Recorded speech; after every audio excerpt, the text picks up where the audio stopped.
Bismillahirrahmanirrahim. Konteks pemulihan kualitas lingkungan untuk kasus perkotaan metropolitan Mami Nasata.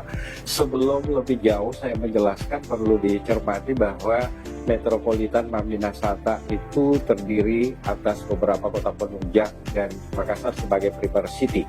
Kota penunjang yang saya maksudkan yaitu kota Sungguh Minasa, kota Maros, dan kota Patalasang yang ada di Kabupaten Goa. Bagaimana melihat dinamika perkembangan yang terjadi saat ini untuk kasus perkotaan metropolitan Mami Nasata? Berulang kali saya sudah menegaskan bahwa ketika Makassar berkembang, maka cenderung akan memberikan efek terhadap kota-kota penunjang di sekitarnya. Teori sudah menegaskan bahwa tidak hanya berdampak pada sistem transportasi, tapi juga mengurangi produktivitas lahan pertanian produktif. Indikasi ini bisa kita cermati atau bisa kita amati dengan banyaknya berkembang daerah-daerah permukiman baru di daerah pinggiran, dan kecenderungannya kemudian berkembang ke arah permukiman skala besar. Nah, biasanya kota-kota seperti ini punya kecenderungan untuk melakukan reklamasi lahan. Begitu juga pada kasus atau konteks metropolitan Mami Nasata.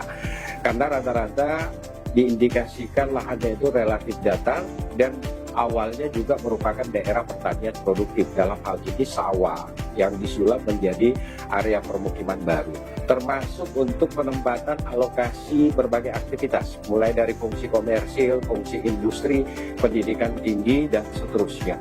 Ini luar biasa karena dia akan memberikan efek pada alih fungsi guna lahan, termasuk mengurangi produktivitas lahan pertanian yang ada di daerah pinggiran yang berbatasan langsung dengan kota-kota penunjang di sekitar kota Makassar. Berkaitan dengan beberapa hal yang saya sudah sampaikan tadi, maka efeknya pada penurunan kualitas lingkungan itu bisa kita cermati. Pertama, efek dari alih fungsi guna lahan terjadi berarti akan menentukan seberapa jauh tingkat kebutuhan ruang perkotaan yang muncul. Salah satu faktor pemicunya tentu adalah kenaikan jumlah penduduk. Faktornya bisa terjadi karena urbanisasi perkotaan yang berlebih. Faktor pemicu yang kedua karena daerah pusat kota sudah tidak mendukung untuk bisa dikembangkan, sehingga pilihannya dilakukanlah reklamasi lahan di daerah pinggiran. Berubah bentuk tipologi dan morfologi daerah-daerah pinggiran, maka secara langsung berkontribusi terhadap penurunan kualitas lingkungan itu sendiri. Dampaknya kita bisa cermati hilangnya vegetasi alami. Yang kedua tentu ada efek terhadap perubahan elevasi lahan, dan ini yang bisa menimbulkan persoalan banjir perkotaan. Yang berikutnya juga terjadi perubahan dari sisi catchment area. Semakin berkurang catchment area, maka daerah-daerah perkotaan termasuk di metropolitan Mami Nasata itu punya potensi kebencanaan yang cukup tinggi, terutama berkaitan dengan persoalan banjir perkotaan. Yang ketiga, ini yang tidak diimbangi bahwa ketika lahan baru dibuka untuk daerah permukiman baru, tidak disertakan dengan pemenuhan ruang terbuka hijau yang memenuhi standar.